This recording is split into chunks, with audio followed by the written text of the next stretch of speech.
Hi, this is Alison, Little Miss Grosser, back with another video for you.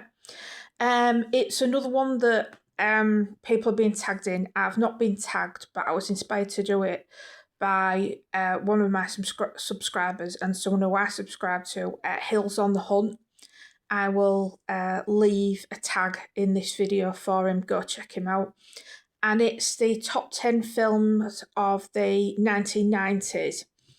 I had quite a lot of trouble choosing these because the 90s was one of the best decades for films, I think.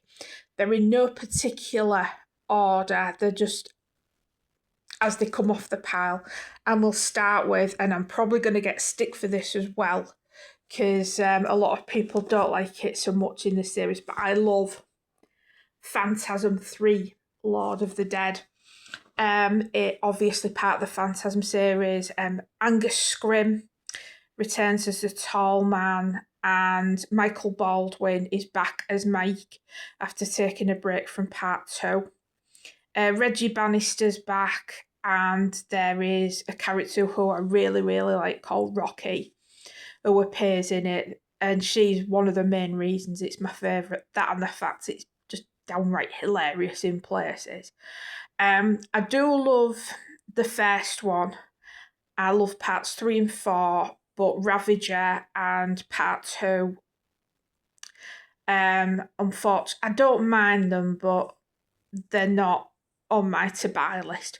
But anyway, I digress. That's Phantasm 3, Lord of the Dead. Next up, we have a sci fi classic by Paul Verhoeven, Total Recall from 1990.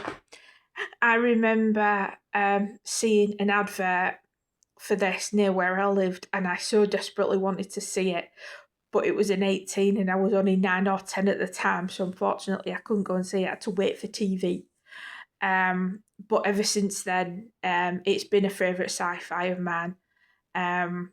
Just a really fun, entertaining film with some really weird characters, and it's just overall good fun.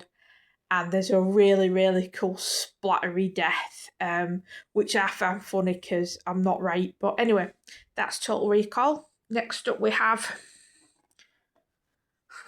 oh, Teenage Mutant Ninja Turtles, also from 1990. I was a fan of the cartoon growing up, and as soon as the film came out, I begged and pleaded with my mum to take me to see it at the cinema, and thankfully she did. Michelangelo is my favourite turtle. Do you have a favourite turtle? If you do, let me know in the comments. Next up, we have, you might see a bit of a theme running through this pile, Reservoir Dogs from, I think, 1992, if I remember correctly. I mean, there's not a lot I can say about it that hasn't already been said. Quentin Tarantino's directorial debut, but not the first film of his that I saw. The first one was Pulp Fiction, but more about that later. As you can, as I said, there may be a theme running through these, but yeah, that's Reservoir Dogs from 1992, I think. And next up, speak of the devil, we have Pulp Fiction from 1994. My first foray into the Quentin Tarantino universe, which again I wanted to see at the pictures, but I was only 13 or 14, so no way could I have passed for that age, I don't think. It's a crime drama set in and around Los Angeles. It's in a non-linear structure, but if you keep your eye on it, you'll know what's going on. So that's Pulp Fiction from 1994, and continuing the theme further, we have 1997's Jackie Brown. In case you haven't caught on yet, I'm a bit of a Tarantino head, and I just love his films. There's not one I've seen that he's directed where I thought, oh my god, that's rubbish. There's some I like more than others, but I think Pulp Fiction is definitely up there as one of my favourites. It has a very special place in my heart. I've got a lot of nostalgia for it, and it's just a great film. And finally, to end the theme, I promise, even though he didn't direct it, he produced it and stars along George Clooney and directed by Robert Rodriguez in 1996's From Dusk Till Dawn. When I was told that it was like a road movie that turned into a vampire movie, I was like, no way do I want to watch that, because I was scared of my own shadow when that came out when I was 15.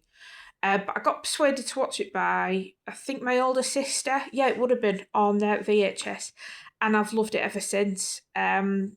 It's a bit gory, but it's not what I would call overly disturbing with it, because it's too sort of comic booky and that, and so over the top that it's impossible for it to be too disturbing for me. But yeah, another Tarantino themed film. I promise it's the last one, and that's From Dusk Till Dawn. Next up, we have one of my favourite horror films ever, although I would say it was more of a supernatural thriller but with horror elements, and it is 1990's Legion, The Exorcist 3. I spoke about this on my channel just a few nights ago, so I won't go too much into it. But it stars George C. Scott as Lieutenant Kinderman, who appears very briefly in the first Exorcist film. It's my favourite film of the Exorcist series, controversially. Sorry to anyone who really likes the first one. I do like the first one, but number 3 just grips me more. So that's The Exorcist 3 from 1990. Next up, we have, from my wonderful, wonderful legacy collection, Die Hard with a Vengeance. What a cracking film. I absolutely love it. Again, I couldn't go and see it at the pictures because I was a couple of years too young and wouldn't have passed for 15, I don't think. But it's a really entertaining film. John McClane gets involved in a very deadly game of Simon Says, and he stars along Samuel L. Jackson and Jeremy Irons in it, and I won't say anything else because I don't want to spoil it. And last of all, from 1998, we have the original Blade film. I did sneak in to say that too young, but it's an 18 now, was 17 when it came out, so yeah, I kind of snuck in for that one, but it's such an awesome action vampire film. It's like an action film with horror elements, I would say. Wesley Snipes plays Blade, who is half human, half vampire. Again, I don't want to say too much in case there's anybody out there who hasn't seen it. So I will end it there. There are my top 10 films of the 90s. Hope you enjoyed it, and I will see you soon for another video. Bye bye.